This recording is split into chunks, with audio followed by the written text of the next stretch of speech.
Good morning. Today, when we look at disciplines, the disciplines for Monday, October 25th is Hebrews chapter 9, verses 11 through 14. And this compares Christ coming as the high priest through a greater method than the tent and the sacrificial system that the Israelites had, because this system is not of its own creation.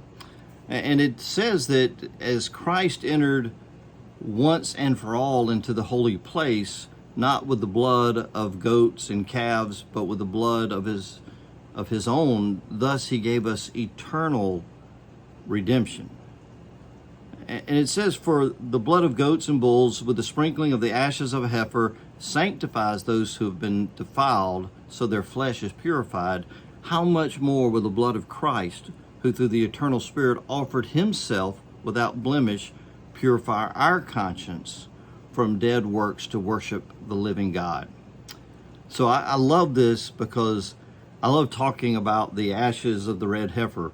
Those ashes of a red heifer were used to purify the temple. You can't even have a sacrificial system. You can't build a new temple today and begin the sacrifices of the Old Testament unless you first have a red heifer.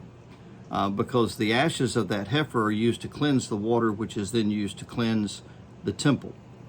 So as we look at this, I also like to talk about that in the way Methodists sprinkle.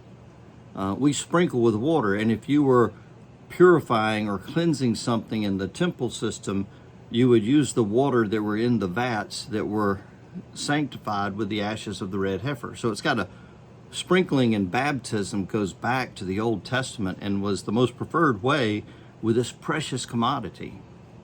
So as we think about all the detail in the Old Testament system, it's really all the construct of man through God's initiative and God's information, so that man can go through a process of purifying themselves. They set up, or they have high priests, and they go through all of this.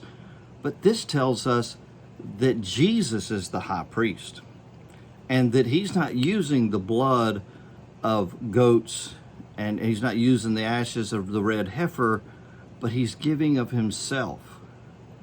So as we look again at this red heifer, just to give you an idea, they've been looking for one for over 2,000 years. Every few years, if you look through end times news and stuff like that, you'll find that they have found one. I think in 2019 they had 2 candidates, and they separate them and they keep a close eye. Again, they can never work.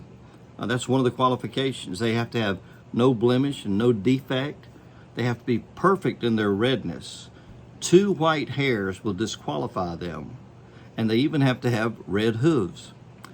They need to be 3 to 4 years of age. They can be older, but they cannot be any younger. And so once this perfect red heifer is found, it can be sacrificed and you can begin again. But for 2,000 years, they've not found this. And why? It's because Jesus was the perfect sacrifice. He was the purification for our sins. And there's no longer any need for anything that we can do to save ourselves, because only God saves. Remember that. Jesus is our great high priest. God bless you and have a wonderful day.